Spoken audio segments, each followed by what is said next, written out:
progressivement dans le film, on va aller de plus en plus dans les endroits un peu perdus ou en tout cas un peu plus reculés. Ça participe aussi d'un élan au-delà d'une sorte de plongée dans la profondeur de la Guinée-Bissau, dans une plongée dans le documentaire aussi. Rencontrer de plus en plus de gens dont l'existence est réelle, dont les décors sont réels, et que, comme son personnage principal, le réalisateur lui-même s'éloigne un peu de l'aéroport de Guinée-Bissau et commence de plus en plus à acquérir un peu la façon dont on y vit, quoi. C'est on parti part tout de suite en Guinée-Bissau. C'est ça. Pour Le Rire et le Couteau, bien sûr, film de Pedro Pinho, qui a donc, comme tu l'as dit, un peu... fait sensation au dernier festival de Cannes en section Un certain regard. Meilleure comédienne principale. C'est ça, pour l'interprète de Diarra, je ne sais pas le nom de l'actrice. Est-ce que tu l'as vu à Cannes ? Non, je l'ai vu hier. Au UGC Gobelin, si vous voulez. Est-ce que tu es capable de nous le résumer ? Comment pitcherais-tu ce brave Pedro Pinho ?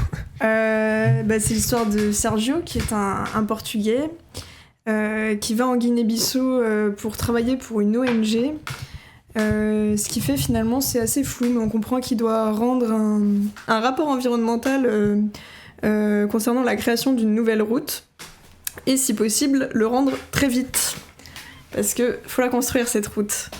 Et donc, il va un petit peu découvrir la Guinée-Bissau et son histoire et ses habitants locaux durant 3h30. Est-ce que c'est un premier film ? J'ai envie de dire non. Ce n'est pas un premier film, car Pedro Pinho a réalisé plusieurs films. Mais ces 3 premiers films n'ont pas de page Wikipédia. Donc, on peut considérer qu'ils n'existent pas. C'est ça. L'usine de rien. Il a fait Louis Lumière. Il a fait Louis Lumière, c'est marqué ça ? Ah oui, incroyable. Excellent. C'est un copain. C'est notre frérot. Quelqu'un qui dit l'usine de rien était très bien. C'était super. Mais j'avais l'impression qu'il y avait une petite hype quand même autour de la sortie du film, qui venait pas juste du fait que c'était un film de 3h30 portugais, quoi. Il a fait 2 fictions avant, c'était un documentariste. C'est ça. Tu as mentionné, Loïc, la durée ou Pauline, la durée du film. Effectivement, ça dure 3h30.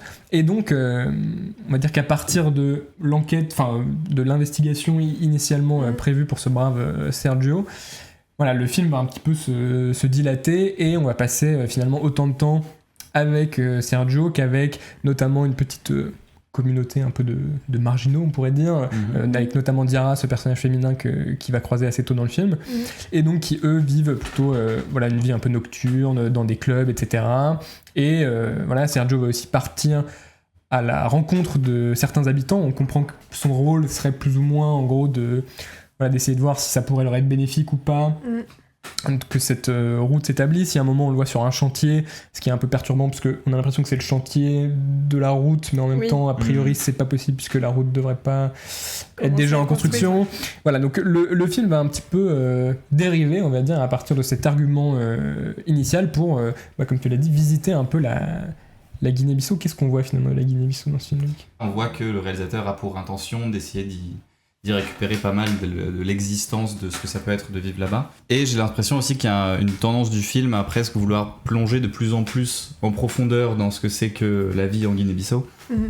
Parce que souvent, dans les anciens pays colonisés, tout tourne autour de la capitale, de la grande ville. Et d'ailleurs, à un moment, c'est dit dans le film que tout est fait à Bissau. Si on veut trouver du travail, on doit aller là-bas.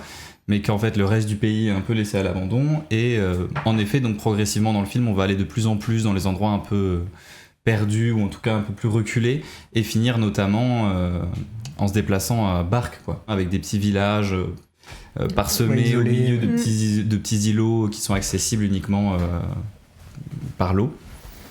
Et donc j'ai presque l'impression que ça participe aussi d'un élan au-delà d'une sorte de plongée dans la profondeur de la Guinée-Bissau, dans une plongée dans le documentaire aussi. Et petit à petit, on tombe dans rencontrer de plus en plus de gens dont l'existence est réelle, dont les décors sont réels, et que presque en fait, comme son personnage principal, le réalisateur lui-même s'éloigne un peu de l'aéroport de Guinée-Bissau et commence de plus en plus à acquérir un peu la façon dont on y vit, quoi. Mais tout à fait, il y a en fait finalement le personnage principal qui va être souvent un observateur, puisqu'il est censé analyser, voilà, collecter des données, bon c'est un peu flou, mais en tout cas il est souvent comme ça spectateur de scènes qui jouent devant lui, on le voit souvent demander alors qu'est-ce que vous êtes en train de faire, qu'est-ce qui se passe, pourquoi vous faites ça, etc. Et donc il se fait un peu le relais finalement du cinéaste, et comme tu l'as dit, voilà, c'est pas étonnant qu'il vienne du documentaire, puisque il y a certaines séances où on a presque l'impression de voir que Sergio fait presque office un peu de reporter de terrain, qui serait comme ça le porte-parole d'une équipe de films documentaires. Il y a cette scène notamment où on voit travailler les gens qui s'occupent de cette espèce de rizière, exactement, qu'on va transporter de la boue, etc. Avec toujours ce jeu un peu de contraste, que finalement Sergio essaie un peu de se mêler aux personnages du film, mais il n'y arrive pas vraiment, puisque il commence à les aider, il se blesse tout de suite, etc.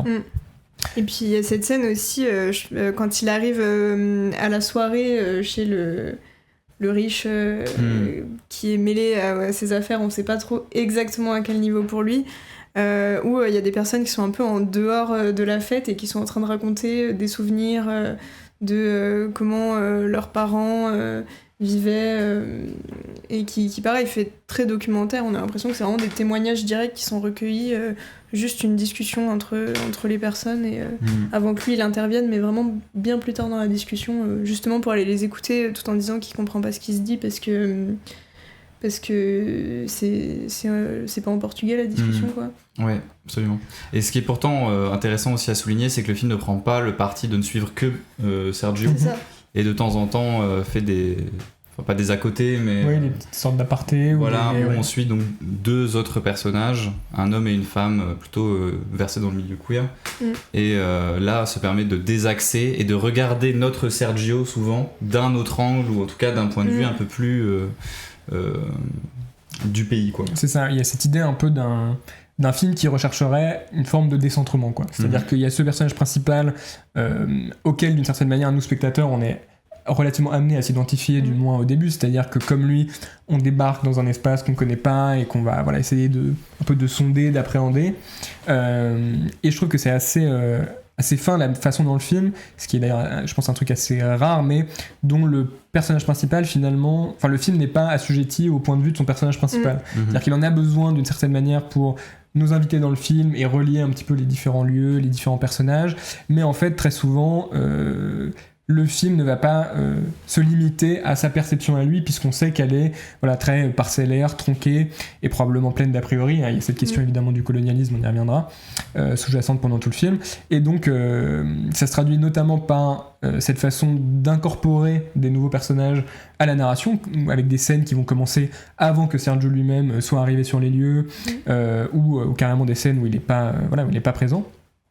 Et aussi, tu as commencé à le mentionner, mais sur la question de la langue, puisque dans le film on parle beaucoup de langues, portugais, anglais, créole, et contrairement, on va dire, à Sergio qui lui a souvent besoin d'un interprète, etc. pour comprendre ce qui se passe, tout est sous-titré, et donc nous spectateurs on jouit d'un degré un peu supplémentaire d'information, quoi. On va dire que le film utilise son personnage un peu comme porte d'entrée, mais a envie vraiment d'attraper l'ensemble d'un lieu, d'un milieu, et même de lieux assez multiples. Et je trouve que même au-delà de décentrer juste de son point de vue, parfois ça offre même le contre-champ, en fait, parce que par exemple avec Diarra, il y a tout de suite ce rapport de séduction qu'on peut sentir quand on est uniquement du point de vue de Sergio, et en fait dès lors qu'on la voit elle seule avec son ami à en discuter, on comprend que le rapport de force est totalement autre que celui que lui peut imaginer, et donc nous à première vue, quoi.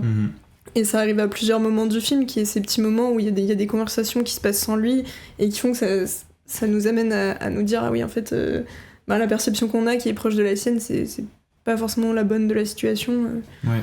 Mais ce qui est étrange, c'est que pour autant il y a ce trio de personnages dont on va suivre un peu les points de vue et tout, mais il y a une seule scène du film qui sort de ces points de vue, qui est la scène avec les ONG qui arrivent dans la jungle pour un peu versé dans une sorte de parodie de ah mais si, dites que c'est super, notre trou le travail accompli de latrine, dites que c'est super, ah si, dites-le, avec ces jeux de une personne A doit traduire pour la B qui traduira pour la C, bref.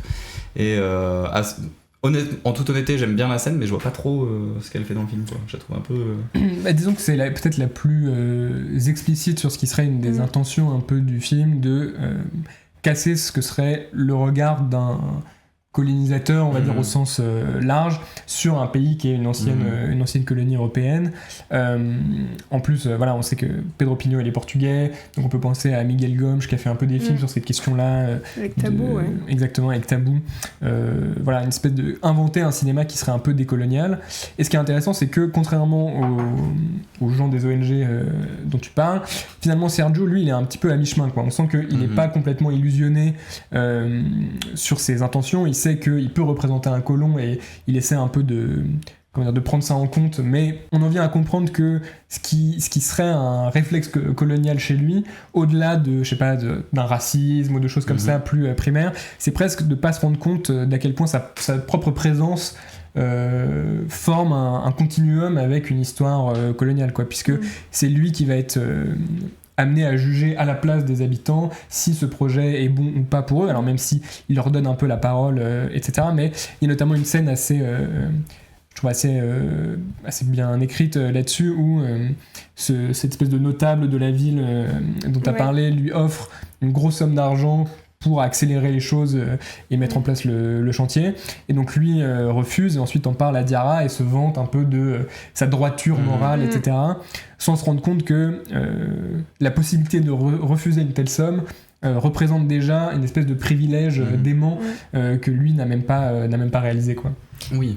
Ouais, j'avais envie de parler de la même scène dans le côté très direct. Il y a effectivement cette scène des ONG où c'est très cynique en fait au final, puisqu'en plus ça finit avec avant qu'ils disent au revoir, un espèce de grand discours où ils disent non mais vous savez, le but c'est que vous saisissiez des outils qu'on vous donne, qu'on puisse partir et que vous soyez indépendants, quoi. Donc ça c'est quand même bon. Oui, c'est vrai. Très, très cynique, et effectivement il y a cette scène là où Diarra lui dit de manière hyper brutale et directe qu'en fait il est pas du tout tout blanc comme il pense, et que justement est-ce qu'il pense vraiment qu'il y avait besoin de lui, portugais, pour venir faire cette étude là, et qui lui dit tu crois que t'as refusé de l'argent sale, mais tu crois que ton salaire il est propre. Et ça c'est effectivement les deux moments où il choisit d'appuyer un peu plus volontairement et directement sur son propos, mais qui sont...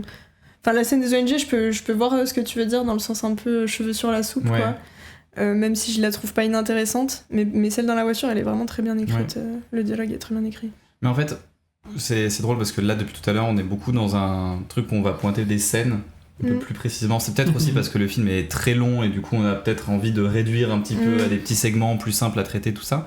Mais moi, devant le film, j'ai vraiment eu... je veux le dire un peu frontalement, je me suis quand même beaucoup ennuyé devant le 3h30 de film, et j'ai la sensation que y a beaucoup comme ça des scènes de temps en temps qui viennent un peu sortir du lot et relancer mon intérêt, ou en tout cas je trouve que elles sont intéressantes, dialectiques, qu'il y a des choses qui se passent sur la question coloniale, sur la question queer, sur l'intersection entre les deux, mais qu'il y a quand même beaucoup d'endroits où le film semble, comme tu le disais, un peu flottant, un peu en décrochage, et qu'au bout d'un moment, au bout de ces 3h30 là, ce décrochage, il réussit très bien sur moi. Enfin, je décrochais à 100%, quoi.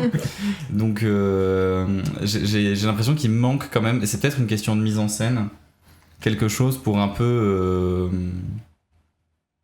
souder la sensation que j'ai tout le temps devant le film de ce que c'est que d'être là-bas, ou en tout cas que d'un être... Ce qui est une grande question. À un moment, il a cette discussion justement où il dit...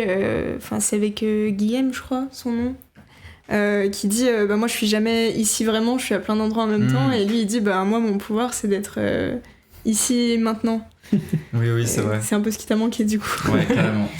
Un peu le pouvoir.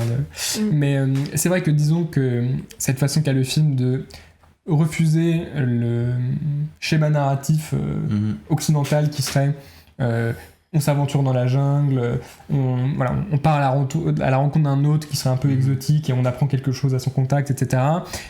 De fait, le film réussit à battre ça en brèche, mais en même temps ça donne effectivement un film dont la progression, que ce soit narrative ou même formelle, semble assez discrète, quoi. Finalement, qu'est-ce qui empêcherait le film de durer un peu plus longtemps ou un peu moins. On a l'impression qu'il serait pas moins cohérent, il y a pas vraiment ça se joue pas vraiment là-dessus. Et là aussi où je te rejoins peut-être sur une limite un peu plus nette du film, c'est que j'ai l'impression que au-delà de quelques scènes qui passent vraiment précisément par les rapports entre les personnages, il y a aussi pas mal de moments qui sont un peu plus artificiels, un peu plus directement dirigés vers le spectateur. Et en fait, le propos, on va dire, décolonial du film, il passe aussi beaucoup par des dialogues, notamment une des premières conversations entre Sergio et Guilherme, où vraiment il discute de ça, de ces questions-là, etc. Et j'ai l'impression qu'il y a beaucoup de moments où, disons, le film fait un peu de pédagogie aussi pour un public qu'il sait être plutôt un occidental proche de Sergio, quoi. Quelqu'un qui me dit, il paraît qu'il y a une version de 5 heures. Et ben, c'est beaucoup 5 heures. Un bon courage. Mais cela dit, ça pourrait être presque plus intéressant que le film décroche un peu totalement de l'arc de fiction et devienne un documentaire plus nettement, tu vois, à mi-chemin presque. Peut-être qu'il retrouverait... Je pense que c'est là aussi que le film m'a un peu le plus captivé, c'est dans ces moments documentaires où tout d'un coup tu te demandes si c'est écrit, si c'est improvisé. Enfin, c'est vrai que vous parlez beaucoup du message, c'est un film à thèse qui se cache un peu. Il y a une dimension peut-être un peu didactique. Mais le film tombe jamais non plus dans une sorte de discours très précis à notre rencontre, quoi. Aussi parce que je pense que, comme t'as dit Clément, le personnage principal, il est assez assimilable à Pedro Pino directement, et je pense qu'il a aussi pas envie de verser dans ce truc où ça deviendrait un film un peu moralisateur sur la position des Occidentaux, sachant c'est lui-même un Portugais qui part filmer là-bas, quoi. Ça serait un peu déplacé, et du coup on sent un peu peut-être qu'il cherche justement la juste position à avoir lui en tant que réalisateur, au même titre que son personnage cherche un peu sa position de manière parfois un peu maladroite. Mais il y a peut-être aussi un truc d'ethnographie, mais en tout cas d'anthropologue, de quelque chose de un peu regarder comme ça, trouver la distance, même un questionnement sur l'anthropologie ou sur l'ethnologie, de quelle distance est la bonne à prendre, tout ça. Donc c'est jamais un film en effet qui va nous dire c'est celle-ci, quoi. On va la chercher plus. Et presque même, est-ce que c'est justifié de vouloir aller, peu importe si on a la bonne distance, en fait, est-ce que ça existe la bonne distance quand ils débarquent dans des endroits comme les îles à la fin où en fait personne lui demande. Oui, les gens ont l'air d'être un peu circonspects de sa présence, quoi. En fait, les gens il est là, ok. Je me suis aussi dit que peut-être parce que par exemple, il y a beaucoup de séquences très nocturnes, une longue séquence un peu de fête, etc. Et je me suis dit dans le film que je trouvais que l'ivresse prenait pas vraiment, je me sentais pas, gagné par l'euphorie des personnages, etc. Mais en même temps, c'est aussi peut-être un choix politique d'une certaine manière, c'est-à-dire on va pas aller s'encanailler un peu, tu vois, au contact d'un ailleurs qui pourrait sembler exotique, et donc le film reste vraiment comme ça un peu... en position d'observateur finalement, de dire la seule chose que je peux faire qui soit pas un acte un peu inapproprié, ce serait de regarder.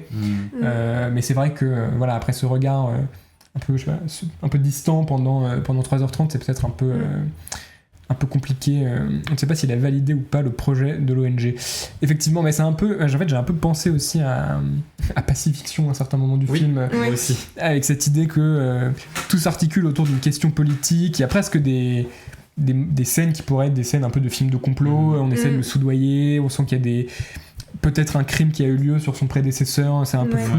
Après, le film n'investit pas tout à fait ça. Il y a aussi la présence d'un personnage trans, ou en tout cas un peu flou sur son genre, qui était aussi dans Pacifiction. C'est vrai. Qui est aux côtés du héros, c'est vrai. Mais la différence serait que... disons que Serra va totalement dans la dimension un peu fantasmatique, vertigineuse, magnétique, alors que Pino reste très, beaucoup plus sobre. C'est ça, Mais par rapport à la question de la sexualité, je pense qu'il y a aussi un gros morceau dans le film qui parle de ça. C'est clair que, comme je l'ai dit, il y a un personnage, je sais pas, on sait pas vraiment si c'est un trans ou ça a l'air d'être plutôt flottant, fluide, quoi. et de la question de la sexualité, des travailleuses du sexe, même du changement corporel. C'est des personnages qui changent souvent de coiffure, de perruque, de vêtements, un peu, comme tu l'as dit, flottants. Oui, qui se métamorphosent. Et sur la question aussi de quand est-ce que le personnage de Sergio, lapsus révélateur, basculer un petit peu ou arrêter d'être dans le regard. Et c'est justement le moment où lui aussi va accepter presque son côté queer et va accepter de plonger dans une sorte de longue scène de plan à trois avec un autre homme. Et c'est intéressant la scène de sexe parce que il y a cette idée qui est un peu présente plutôt dans le film aussi, un peu de la triangulation du désir du personnage principal, quoi. Parce que en fait, donc lui on sent que lui a envie de coucher avec Diarra. Elle, a priori, est pas très intéressée et va plutôt le mettre à distance. Et donc à un moment, elle l'invite à regarder elle qui couche avec un autre homme. Et en fait, je me suis interrogé de pourquoi elle le laisse entrer dans la danse, quoi. Est-ce que c'était pas la punition ultime finalement de le contraindre à une position de spectateur? Mais en fait, je pense ce qui est intéressant dans cette scène, c'est que ça fait écho à un dialogue entre justement Guillermo et Diarra, où finalement ils font une sorte de pari en mode on va voir lequel des deux réussit à séduire le plus vite Sergio, quoi. Et donc il y a cette idée que le fait que ce soit un plan à 3 fait que c'est pas vraiment son désir à lui, à Sergio, qui se réalise, que plutôt lui devient en fait un objet, l'objet de désir des deux autres personnes qui elles sont c'est là où je parlais aussi un peu du contre-champ tout à l'heure, c'est que je crois même qu'elle dit un truc du style qui va goûter la marchandise en premier dans des termes comme ça. Il y a pas même croquer c'est ça, et c'est là où tu vois que en fait là où lui arrive dans un truc qui lui paraît exotique, en fait pour eux c'est lui qui est un peu exotique, quoi. Et, oui, c'est vrai. Donc il y a ce jeu entre eux de aussi goûter à l'étranger, quoi. Il y a aussi une idée que je trouve assez intéressante qui va un peu avec cette question du désir du personnage principal, mais qui pareil, je trouve c'est un peu dommage parce que c'est pas totalement pris en charge par la mise en scène, mais en fait il y aurait cette idée que Sergio se sent un peu coupable d'une certaine manière de sa position de privilège, et donc que son désir un peu profond ce serait de devenir un autochtone, quoi, de devenir vraiment un local à 100%. Et donc il y a plusieurs scènes comme ça où il essaye un peu de donc je parlais tout à l'heure, quand il se coupe le pied, il essaie de travailler, à la fin il finit par avoir une sorte d'insolation violente, on suppose à cause à force d'avoir essayé de vivre tout simplement avec les autres. Et donc j'aime bien cette idée de dire que on voit d'ailleurs dans la bande-annonce un moment où il met la perruque de Diarra, qui sont des choses un peu qui échappe un peu à notre compréhension. On se dit c'est un peu curieux, pourquoi il fait ça. Et j'aime bien cette idée un peu sous-jacente que finalement le colonisateur se sent coupable, et donc en fait son rêve le plus fou, mais qui est lui-même un prolongement de cette mentalité un peu coloniale, ce serait de réussir à absorber l'autre, quoi, à devenir vraiment celui qui a participé à... Et sa relation avec Guilherme, elle est intéressante en ce sens-là, parce que Guilherme il est brésilien et donc lui-même il n'est pas de base de Guinée-Bissau, mais justement il y a tous ces moments où il dit qu'en fait lui il a été colonisé aussi, du coup en ce sens-là il peut s'intégrer aux autres de manière beaucoup plus facile, alors que Sergio vient du pays des colonisateurs et donc ne peut pas avoir cette même position que lui. Il y a toutes les questions autour de la couleur de peau qui reviennent plusieurs fois aussi. Du coup vous avez, je pense, préféré le film à moi. Il n'y a pas un moment où après c'est une question un peu aussi d'objet moderne, cette question du décrochage, de à quel point on est prêt à l'accepter ou pas, mais c'est quelque chose qui vous captive en permanence. Il n'y a pas un moment où le décrochage du film... Moi je me suis pas ennuyée, perso. Ah ouais, vraiment pas. Il y a des moments où il y a des ruptures quand même qui sont assez brutales parfois, notamment le moment où il va sur le chantier et où c'est assez long, ça fait une parenthèse où au début on comprend pas trop ce qu'il va faire là-bas, et où je voyais pas forcément trop où ça allait, et en fait en même temps d'un coup ça repart sur autre chose, et je trouve qu'il y a quand même un certain rythme malgré la longueur des blocs ou des séquences qui fait que j'ai pas trop eu le temps de m'ennuyer, et j'étais assez curieuse de découvrir les nouvelles choses qu'il allait découvrir et comment il allait s'adapter, parce que je trouve que le personnage il est quand même assez complexe quand même, le personnage de Sergio. Il y a des moments où même, moi il m'a paru un peu antipathique, et en même temps on a toujours l'impression que c'est celui qui essaye de faire un peu bien les choses, de rester dans une position juste, justement, de ne jamais brusquer. Donc en fait on peut rien lui reprocher, et en même temps grâce à ce regard qui est apporté par les autres personnages, parfois il peut quand même paraître irritant. Et du coup, il y a toutes ces questionnements-là qui, je trouve, sont assez bien maintenus tout le long du film et qui m'ont aussi gardé dedans. Ok, je comprends. Moi, je suis un peu entre vous deux, je pense. Tu veux dire pile au milieu? C'est ça, c'est pour ça que c'est comme ça. C'est pas un film, je sais pas, qui a une qualité de regard impressionnante ou, je sais pas, dont les décrochages sont les plus radicaux. Oui, il n'y a pas quelque chose dans le découpage qui va faire que ça va marcher comme chez Ackerman ou Antonioni, quoi. C'est ça. Il n'y a pas un... C'est vraiment de la caméra portée tout du long. Je pense qu'il y a aucun plan fixe, j'ai pas souvenir d'un plan fixe dans le film, qu'il n'y a pas vraiment d'enjeu de... c'est plus des enjeux de montage à la limite, de combien de temps va durer un plan, combien de temps est-ce qu'on va rester sur chaque personnage, mais il n'y a pas d'enjeu de présence dans le plan, de déplacement, ça se joue plus, ou de caméra qui s'échappe. Je pense que ça se joue plus à l'échelle d'une séquence ou d'un bloc de durée et pas vraiment à l'échelle du plan, c'est vrai.